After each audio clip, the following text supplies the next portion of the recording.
Before starting, I have a mission. I have a mission from my president, the president of the EPOD International Network, and from the Minister Cordoba. The Minister Cordoba is the president of the Ministers' Clubs of the EPOD International Network. And this mission is, please, Sir Davis, to give you a medal in recognition of what you do here in Victoria. Please.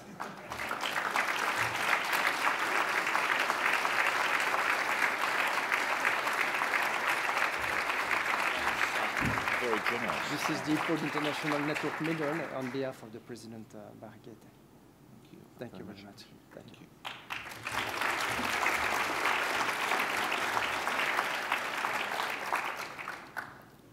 I like the title, Game Changers for Prevention. And what I will talk now in the next 30 minutes are the lessons of EPOD for now more than 20 years. And maybe you don't know, but EPOD, that's a French acronym, and the acronym is Ensemble Prévenons l'obésité des enfants. That means together we can prevent childhood obesity. And I see that it's healthy together in Victoria. And together should be the most important word of the day. And you have to put on your phone this word and to send it for the screen.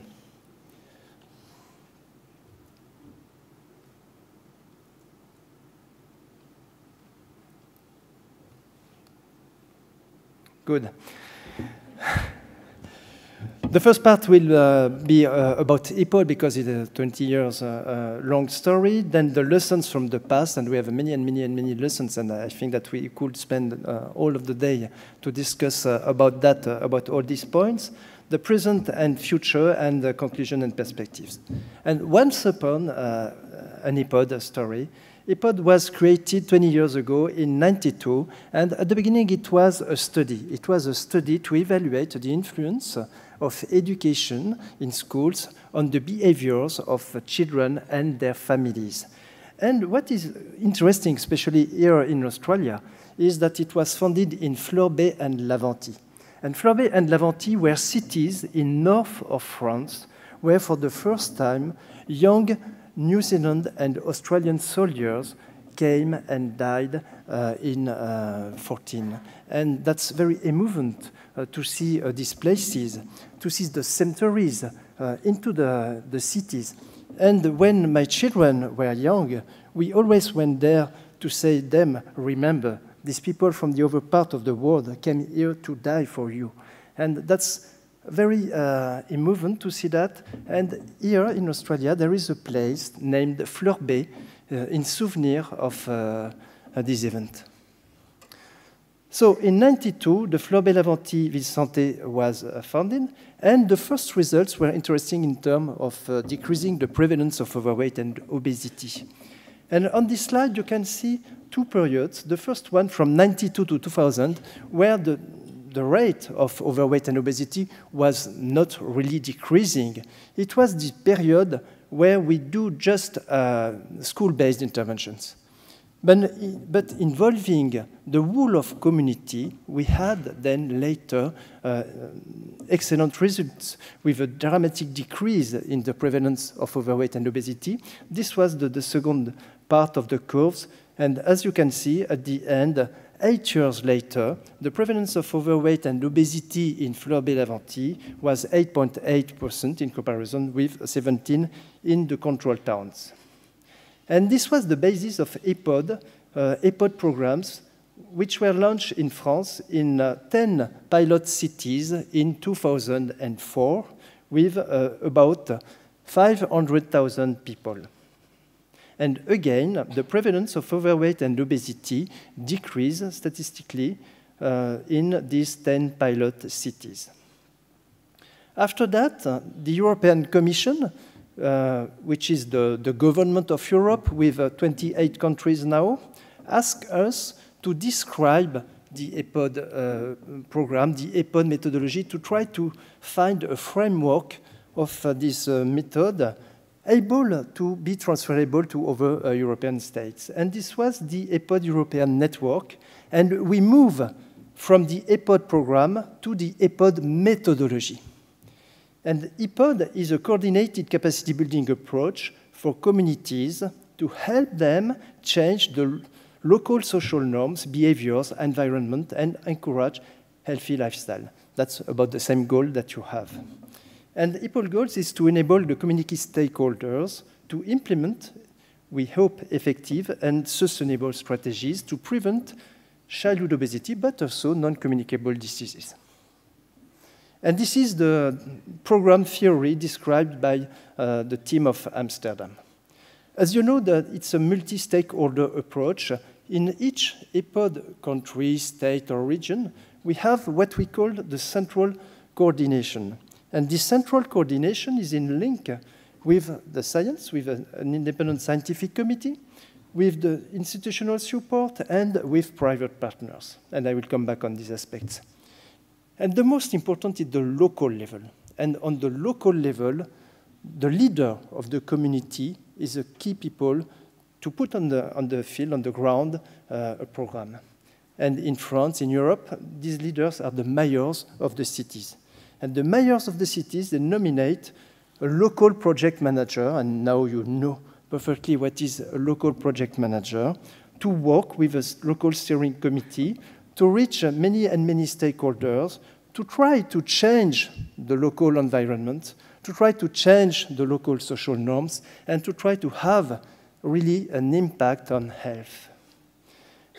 And as you know, we have identified in each community several stakeholders, more than 100, able to help us with their practice, their daily practice. And for each of them, we develop the central coordination, some tools to help them to send the same message at the same time to the targets. And the targets are the families. And the actions, you know very well that. You do very well in Australia, in South Australia, in Victoria. And if you want to know more about this methodology, you can download for free. It's an open access, this book, which was published thanks to the European Commission. And now, following this EPOD European network, several countries had a transfer of this methodology, including South Australia with OPAL. In 2011, we have created the EPOD International Network, and the EPOD International Network has now 34 members in 23 countries. And again, the prevalence of overweight and obesity is decreasing in the countries applying the EPOD methodology. The last case is the Belgian case, with a decrease by 22% of overweight and obesity in less than 3 years. So, what are the lessons from the past? First one, I will talk about the framework, the protocol, meeting with political, the structure to coordinate, communication, evaluation. We need, before starting, to build the framework. And today, the 4 pillars of the EPOD methodology are this one. The first one is the political involvement, then the evaluation process, the social marketing communication, and the public-private partnership. And in some countries, especially in the Netherlands, they add a new one, which is overweight management, an early overweight management. And that's very important, because in some French cities, we have the experience of combining prevention with the EPOD methodology, plus management of overweight and obesity in families, and the results in terms of decreasing the prevalence of overweight and obesity are double in comparison as the results with the results of the cities without this 5th pillar concerning the management, the early management of the screened children and families. As you know, it's a multi-stakeholder approach and co-production. And that's very important to take into account the grassroots impact of this methodology and this program from the national to the child.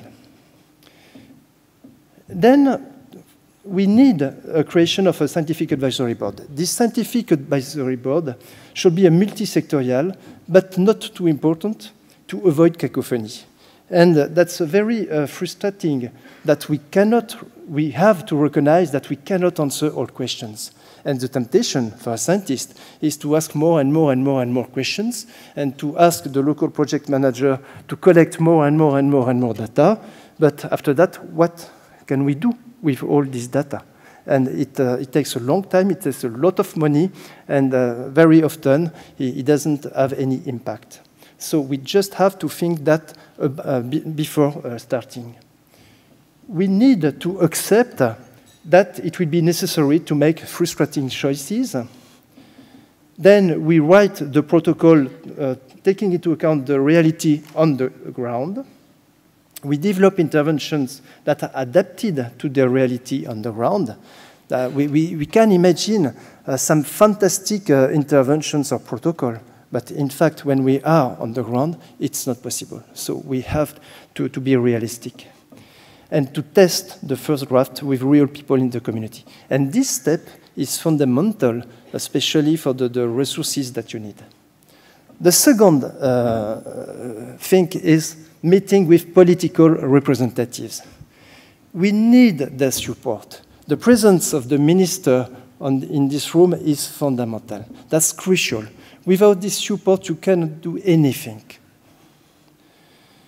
We need the political support from the local, from the mayor, from the leader of the community, to the state, to the national, even to the international level. And this is an example of, on the left, our president Armando Barriguete. On the right, it's a very important person. She's Brigitte Bout. And Brigitte was the first mayor of Fleur-Bay City when we started the program 20 years ago. And she's still very involved in EPOD. She's now the vice president of the EPOD International Network, and she was elected senator. So that's maybe a good opportunity for politicians to be part of such initiative. And in the middle, you recognize Hugues Ruaud-Duplessis and Professor Antchev visiting the Ministry of Health in Bulgaria, in Europe. At the local level, the politicians have the power to open doors, to champion the program, to give human, in-kind financial resources, to motivate the population, and to change local policies and environment. That's why it's so important to have them on board. At the state level, they have an influence on policies and regulations, and we need policies and regulations. Just a thing. Don't forget the opposition. Half-life of a politician, sorry sir, is often very short. And I have some experiences here in Australia, not very far from here, with the opposition, and it's not so easy to take it into account, but don't forget the opposition. The opposition can be the majority tomorrow. That's also another language. I'm a medical doctor. I talk like a doctor, like a scientist. But I have to talk like a politician, and that's very difficult for me. And some words are key. The key words are welfare of voters, communication, return on investment, and maybe the most magic word is re-election.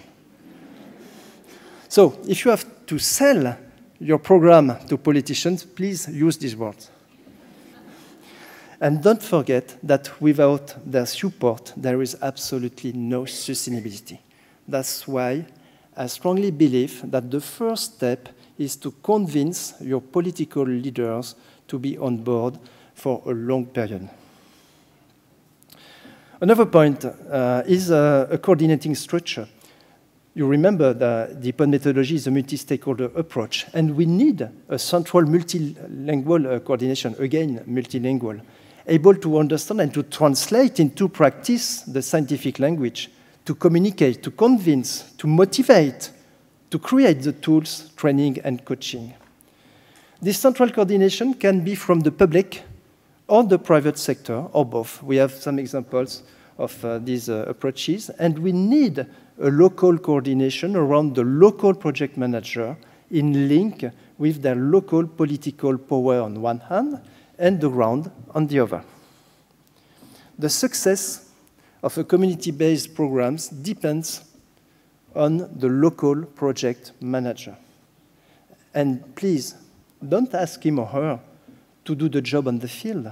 It's better to avoid burnout. And we had some examples of burnout of these people who wanted to do everything on the ground, but it's what's impossible. And don't forget that it takes time to have the right people at the right place. Communication, sometimes it's a bad word, especially in the public sector, but it's necessary at all stages.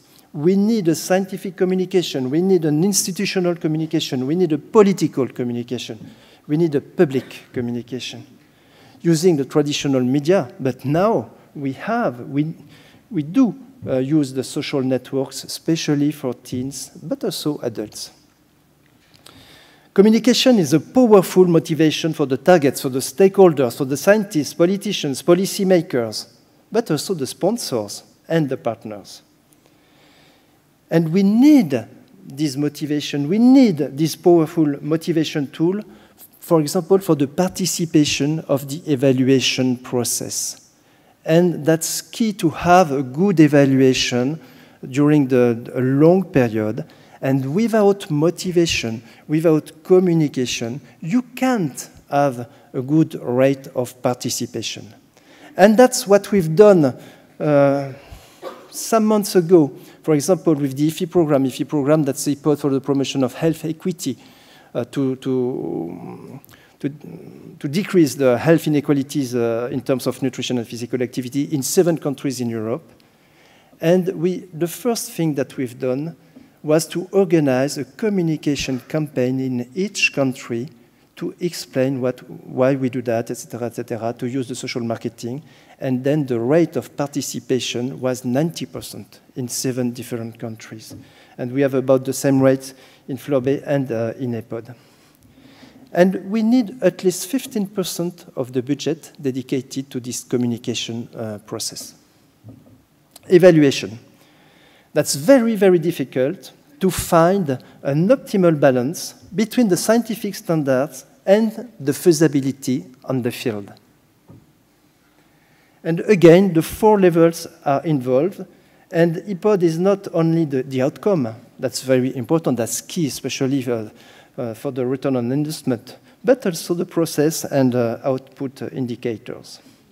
And for the evaluation, first you need to ask the right questions to have the right answers. What is the question? That's why we need this clear definition of the core elements to be monitored and to be realistic. We need to use the right tools. And the most sophisticated tools are not always the best. And we had very bad experiences with very sophisticated informatic tools, etc. But in fact, it doesn't work. We need to use reproducible, simple, validated, adapted tools to avoid swamping the local actors with the request of collecting a great amount of indicators. In the first pilot studies, in the FLORB-Avanti pilot studies, the cost of the evaluation was 35 times more than the action itself. And again, that's maybe a specialist discussion, but do we use a classical or developmental evaluation? That means a classical evaluation, you have the process at the beginning and you cannot change anything, even if the situation is not the same on the ground. For example, it's in Europe, we have now a great economic crisis, and Greece is one of the programs. And if we don't change anything, that will crash. So we have maybe to adapt our evaluation to the reality of the ground. And that's why we chose the anthropometric measurement. I know that it's not so easy. In Australia, it's more difficult to weight and height children every year. In France, that's very easy, that's very natural, that's very cultural. And we don't have any problem to have the BMI and to be able to have these curves with the evolution of BMI. But it's key to answer if the question is about the prevalence of obesity, you need to have the BMI. Without that, how do you do to answer the question? Sustainable funding, that's another big problem, another big issue. And we have to evaluate the budget for the 5 to 10 years. But we need to be flexible and adapt to the reality. And that's not so easy when you have public funds, because public funds are not flexible. You have a funding for this aspect and not for this one. And that's really an issue. That's why you need to diversify your sources of funding. Looking for local and national resources, sign of long-term contracts, funding is always an ongoing process. And just believe me, prepare to spend sleepless nights and have now gray hairs. In our programs in the EPOD International Networks, the public-private partnership is a source of controversies. I spend half of my time to discuss about PPP and the role of each actor. But, in fact, in reality, 75% of the community-based programs are implementing a central PPP, that means a PPP at the central level, and all of them have a local PPP. You cannot interfere with the life of the city without a local public-private partnerships with the baker, with the supermarket, with the local producers, with the sport association, with the local NGO, etc., etc. Private funding, and in fact, only 50% of the community-based programs members of EPOD International Networks receive public support. The private funding is very often more flexible, long-term. That's interesting for us. The public funding is not so flexible, with many constraints. Usually it's a short-term commitments and no certain need of renewal. And the question, that's for Boyd, the question is, do we have on board food and drink industry? And what are the risks of the public-private partnership?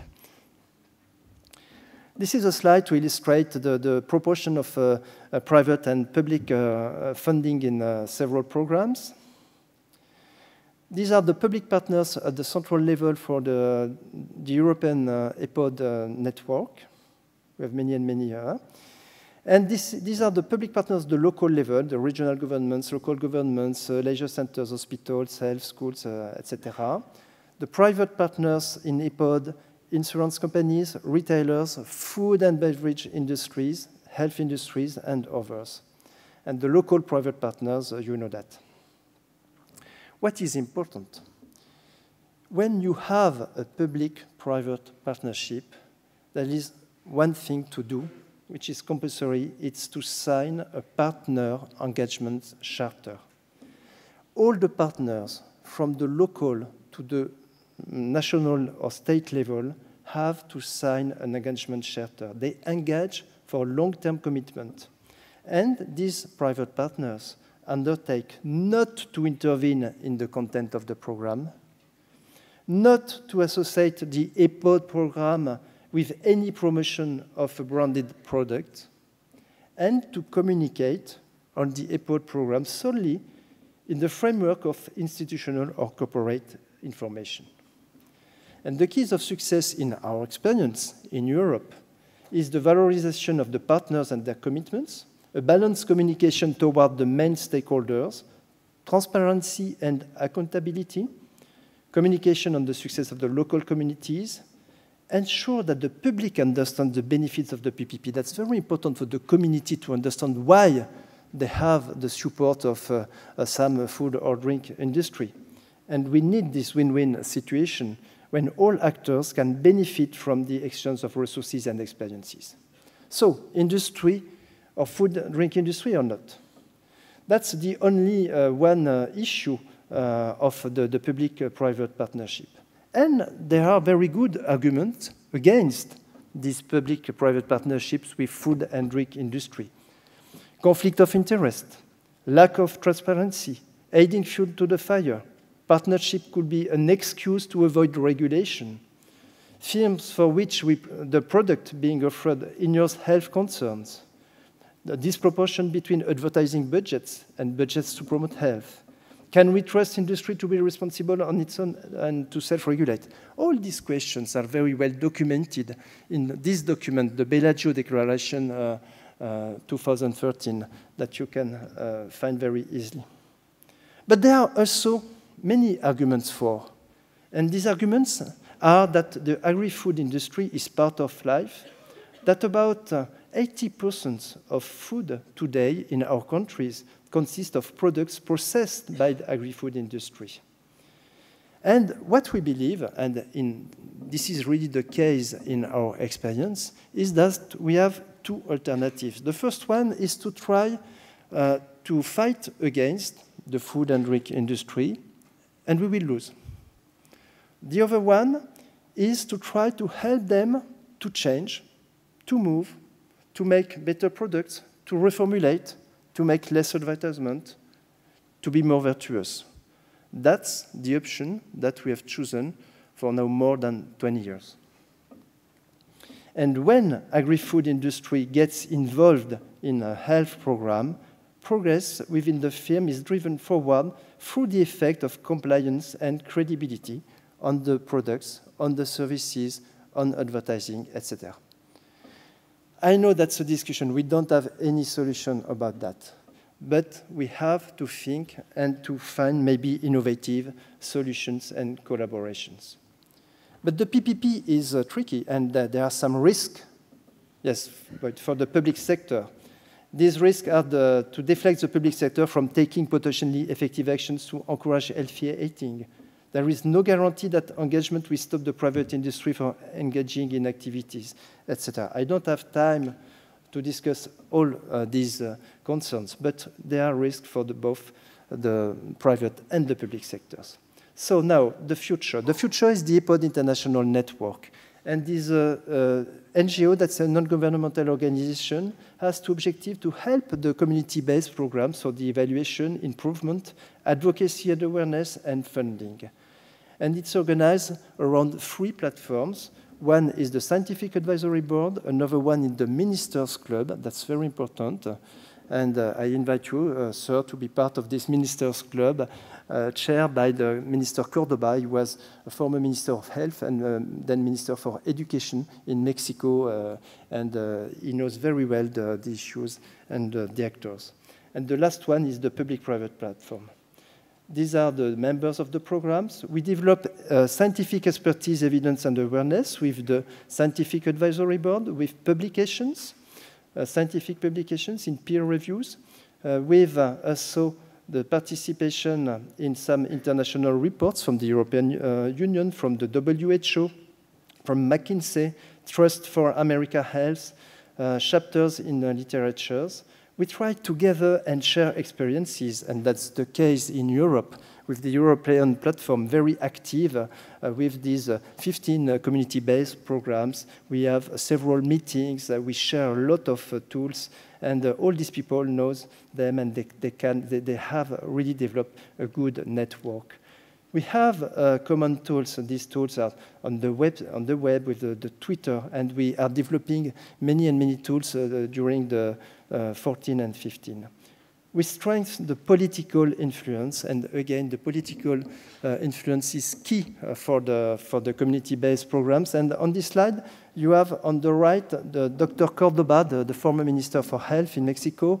On the left, Mrs. Chang, she's the chair of the WHO. And in the middle, Professor Barriguete is the president of the EPOD International Network.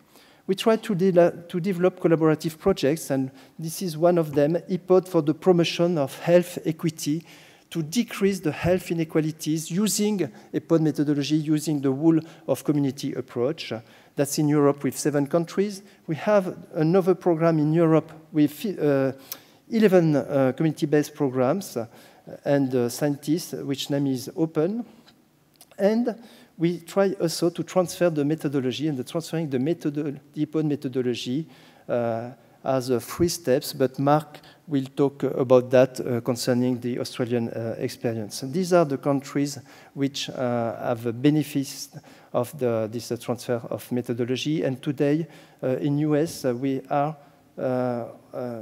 will, I think, develop the EPOD methodology in the United States with the help of many stakeholders. So, and that's at the end, and now, the 7 keys of sustainability in our experience of the community-based programs are the methodology and framework, the multi-stakeholder approach, the political support, evidence-based, public-private partnerships, support services, and the right team. And this is the team of the EPOD International Network. And the perspectives, we need sustainability and therefore a solid evidence-based, not only on medical health, but also on, for example, on social health, on social cohesion. Some mayors tell us that they have less violence in their community using the EPOD methodology.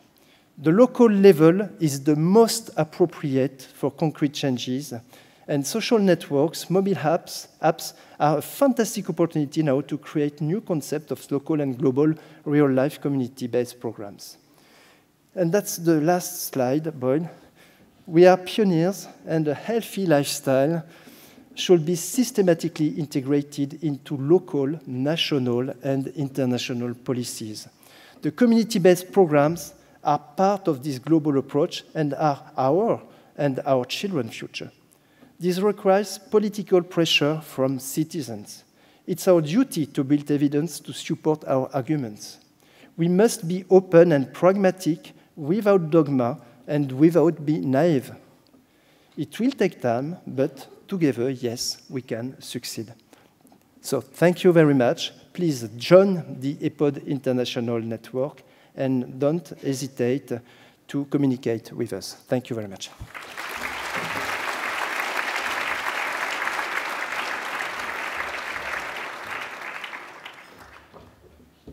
Okay, thanks very much indeed, Jean-Michel, and that was a pretty rapid traverse over 20 years and across the world. And I'm sure you've still got a lot of questions for Jean-Michel. A few of them coming through on the text. Remember, look on your on that card on your desk to send through text for questions. But you've answered some of them around public-private partnerships. But there's just a couple. I'm just wondering if you can give some quick responses to. And I'll start with the first one, which is while you're working with the private sector at a high level or at a local level, or working with government, then there's also a role potentially for holding them to account. So how do you balance the working in partnership and the kind of holding account of both the public and private partners? That's really a balance, and that's always moving. And for example, we have to explain to the private partnership, especially from the food industry, that we need regulations because we cannot do what we want to do for them, and they have to understand that. On the other hand, we have to explain to the government that the private sector has some constraints.